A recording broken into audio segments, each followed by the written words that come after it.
What happens when the outcome of a championship isn't decided by the players, but by the whistle? The Indiana Pacers were this close to making history. They had taken command of the 2025 NBA Finals, with their young core stepping up, the crowd behind them, and momentum fully on their side. OKC looked rattled. Game 4, it felt like a knockout punch was coming. But then, something happened. Not on the scoreboard, not on the bench, but at the scorer's table. Scott Foster walked onto the court, and everything changed. This isn't just about one call. This is about a pattern, a history of strange whistles, suspicious timing, and outcomes that magically align with what the league wants. What's unfolding in this year's finals might not be a fairy tale comeback. It might be the NBA's ugliest secret playing out in real time. And if you think this is just another coincidence, keep watching. Because the numbers, the timing, and the past all point to one thing. The finals are being rigged, again. Going into Game 4, Indiana had the upper hand. Up 2-1, playing at home, the arena absolutely roaring. They weren't just competing, they were controlling. With Halliburton orchestrating and the team firing on all cylinders, this was their moment to break the script. And then Scott Foster showed up. You could feel the air shift. Social media lit up before the opening tip. Foster's officiating? Oh, it's getting extended. A meme? Maybe? A joke? Not really. This wasn't just a normal game. This was the turning point. And the league's most controversial referee had just entered the arena. Who is Scott Foster, and why does his name send shockwaves through the basketball world? They call him the Extender, a nickname earned from years of suspicious officiating that just happens to stretch playoff series, over and over and over. His reputation is unmatched. Players, fans, and analysts alike recognize the pattern. The man doesn't just ref games, he influences them. Take the 2016 finals, for instance.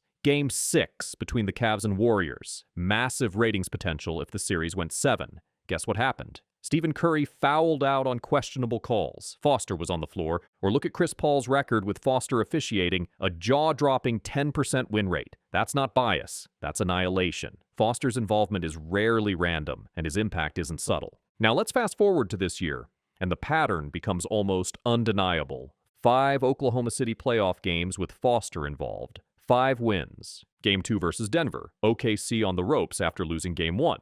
Foster steps in. Suddenly, 11 free throws for SGA. Jokic fouls out. Denver gets blown out. Game 7 versus Denver. Foster again. Another OKC blowout win.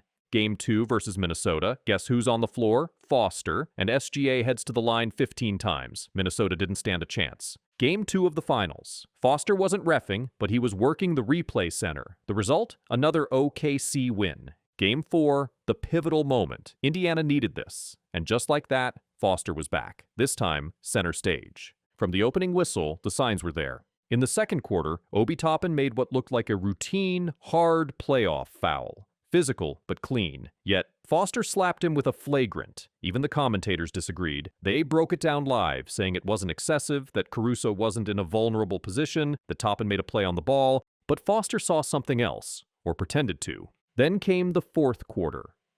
SGA started getting calls that most players dream of. Ticky-tack contact, incidental brushes, defenders doing everything right, and still, the whistle blew. 8 free throws in one quarter. To put that in context, Steph Curry averaged 18 shots per game this season and got to the line just 4 times per game. But SGA got 8 in one quarter, most of them on plays that wouldn't even raise eyebrows during the regular season. The dagger? A bad shot by SGA, off balance. Desperation, but whistle, foul. And with that, the game, and maybe the series, slipped from Indiana's hands. Now, here's where it gets chilling. Every time Scott Foster has officiated an OKC playoff game this postseason, they've won, 5 for 5. Statistically, that's improbable. But combine that with how those games were won, at the line, with controversial calls, often in pivotal moments, and the theory that this is more than coincidence starts to look a lot more like calculated influence. Even fans started changing their predictions the moment Foster was announced as the ref, not after the game, before it started. That's how ingrained his impact has become. And when one fan jokingly called him Tim Donaghy during Game 4, Foster had him thrown out.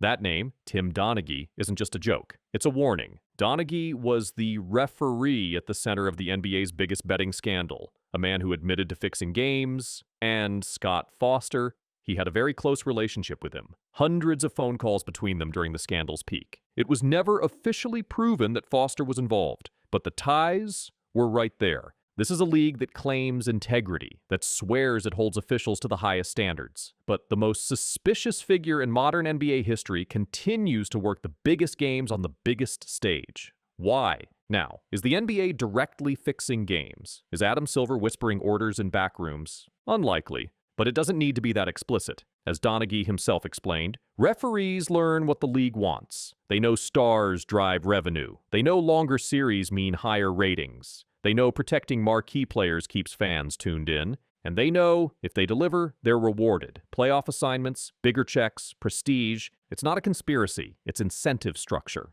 That's the scariest part. The rigging isn't loud. It's quiet. It's buried inside the system. A few fouls here, a missed call there, just enough to tilt the balance without tipping the scales too far. This isn't just about one series or one reference. Every call like this chips away at something bigger: trust. Fans start to wonder, is what they're watching even real? Players start to feel powerless. Imagine giving everything, training your whole life, and having a championship dream stolen by a whistle. And the league, a billion-dollar empire, starts to look more like a soap opera than a sport. When fans believe the outcome is predetermined, when officiating becomes the storyline, the damage is lasting. So here we are again. A finals filled with drama, a referee with a loaded past, and a team rising thanks to the whistle more than the work. Until the NBA holds its referees truly accountable, until transparency becomes policy instead of PR spin, this will keep happening. Every call will be questioned. Every whistle will carry suspicion. And one name will always loom over the game like a shadow: Scott Foster. This isn't just bad officiating. This is a problem the NBA refuses to fix. And until they do, the finals, no matter how entertaining, might never be truly real again.